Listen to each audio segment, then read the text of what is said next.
Good afternoon to our clinical instructor, Mr. Leo Caranto. I am Joanne Tomas from BSN 1 and I'll be performing the recorded learning demonstration for the perineal genital care, specifically the male client. Okay? So, may I start na po? Okay, thank you po.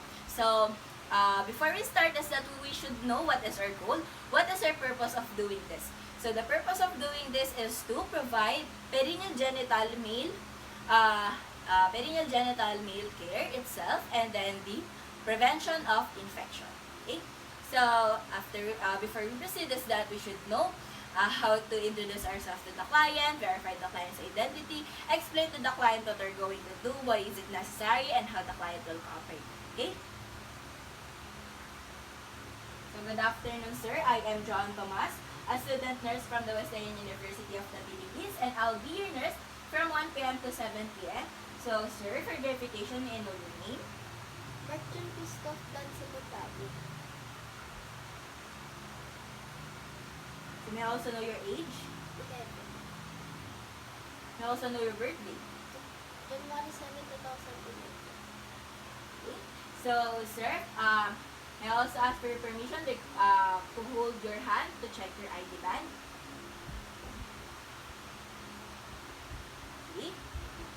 And then also, may I also ask for your permission because I'll be inspecting and palpating specific part of your body, specifically po ano yung ating private area. Is it okay with you? Okay. So, rest assured, sir, and don't worry, sir. This is for safety purposes, and rest assured that everything will be conducted and recorded within this assessment will be fully confidential within me and the attending physician that I'll be referring to po. Okay po? Okay. So, after the introduction is that we will now be proceeding on the hand hygiene. Okay. So, I'll be performing the standard international record or method of the World Health Organization in terms of prevention of microorganisms. So, I'll just wear gloves.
Okay, so after performing hand hygiene and wearing of gloves, you should gather the equipment.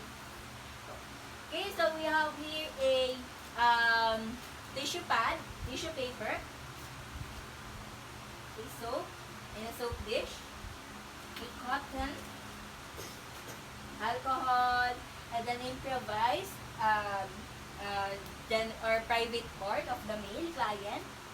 Then we have here a basin, and then we have also here a improvised rubber sheet pad or sheet, rubber sheet with towel, so and so on and so forth. And we have also here a towel, a bath towel. Okay. So without further ado is that we will now be proceeding on the client's privacy. Okay. So for the client's privacy, assuming that I close the door here, and then I close the curtains to provide the client's privacy and to avoid any discomfort. Okay? So, after we did the client's privacy is that we will be doing a untucking of the patient's top lining sheet. Okay? So, we'll just untuck this po.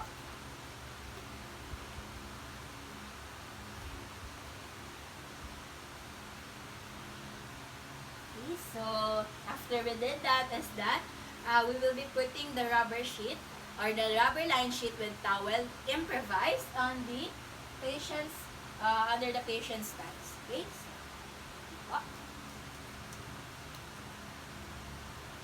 okay.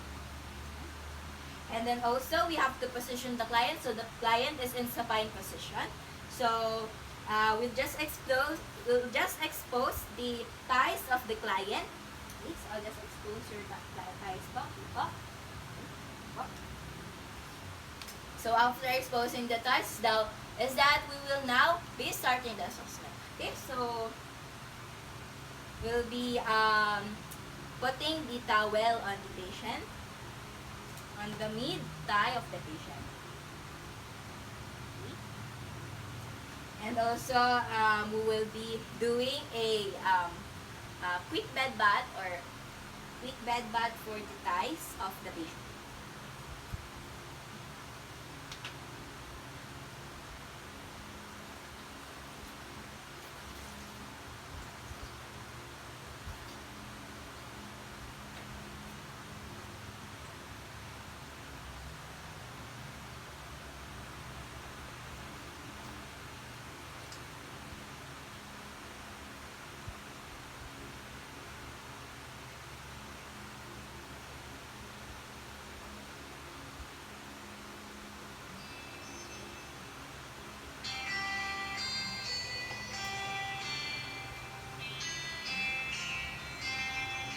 Okay, so after we proceed that, now we will be we'll just be doing a clean bath on the towel, okay, or the thighs. Okay, so I'll just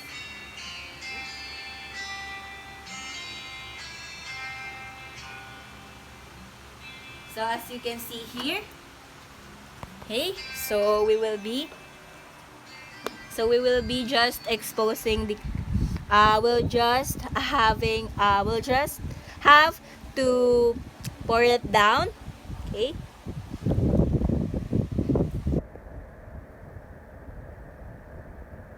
Just like that, and after this is that we'll be also pat drying it.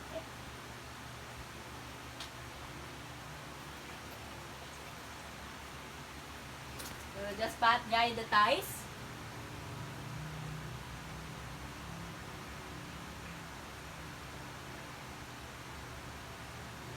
Okay. So after panning the thighs of the patient is that we'll now be doing a genital care on the improvised private part of the male client. Okay? So just hold it closer. Just like that po.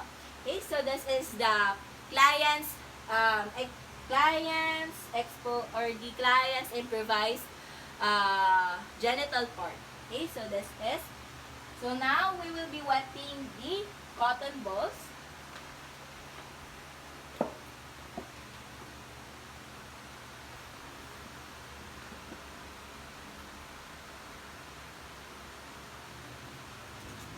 So I'll just clean it on the shaft of the penis first. Like that. Okay. So for another stroke is that we will be using another cotton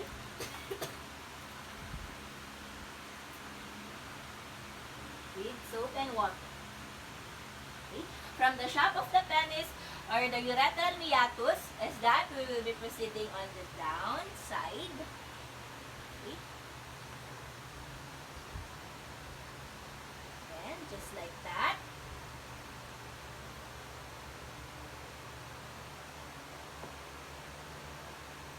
Okay. Okay, so after doing that is that we will be proceeding on the cleaning of scrotum.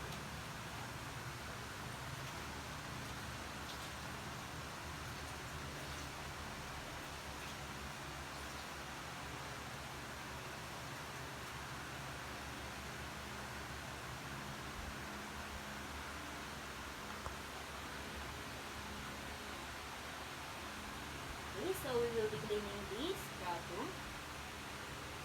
Okay.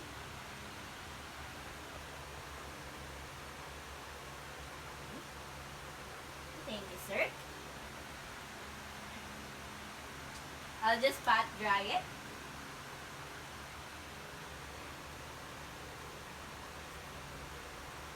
Okay.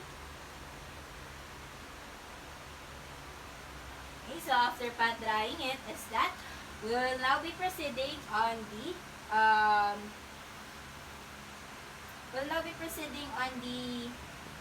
turning of the patient. Okay, so sir, can you turn sideways po? Okay, just like that. And then, we'll be exposing the axilla of the patient or the anus of the patient. Okay? So, assuming that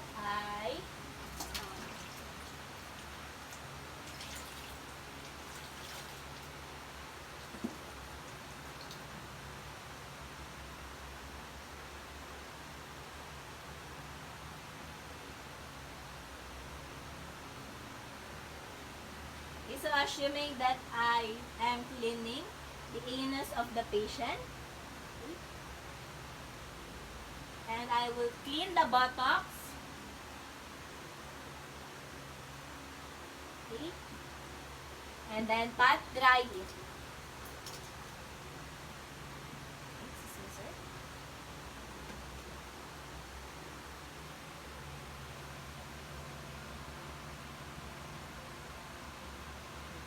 Okay. Thank you, sir. Okay. We can turn now up.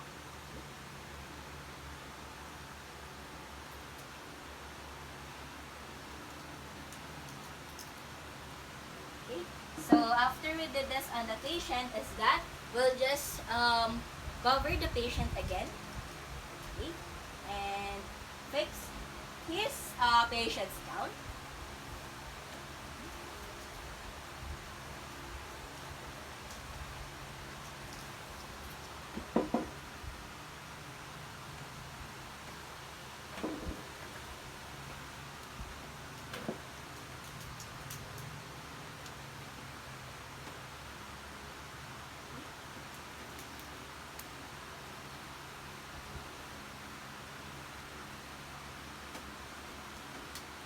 Okay.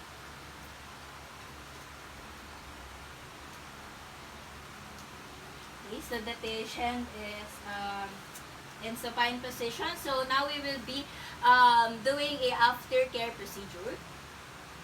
So we should dispose the bath towel onto the laundry bag. Okay. So for the used cottons, we will be disposing it to the trash. Then for this cotton holder is that we will be sanitizing it and disinfecting it with alcohol to avoid the spread of microorganisms. Okay, and dispose it properly. And then we will put things in back where they belong. Okay, so after that is that we will be now proceeding on the disposing of gloves. Okay, and then performing hand hygiene.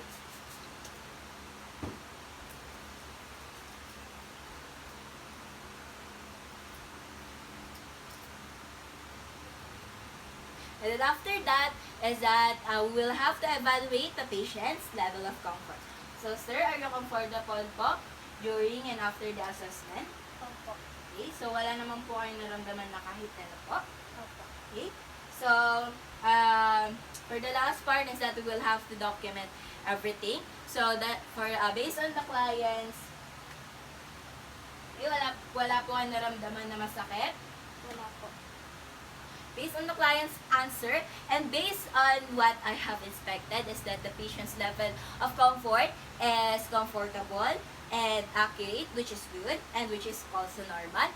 And also, for the documentation is that the patient appears to have or indicates no abnormalities and no swelling, no lesions on the perineal or the genital area, and then no swelling or no redness. Okay, so thank you, sir, for this assessment. Thank you for actively cooperating throughout the assessment. So, I'll be referring ito po sa ating physician. Is it okay po with you, sir? Okay, so if you ask some questions, you can go directly to me or the attending physician that I'll be referring ito po. Okay po?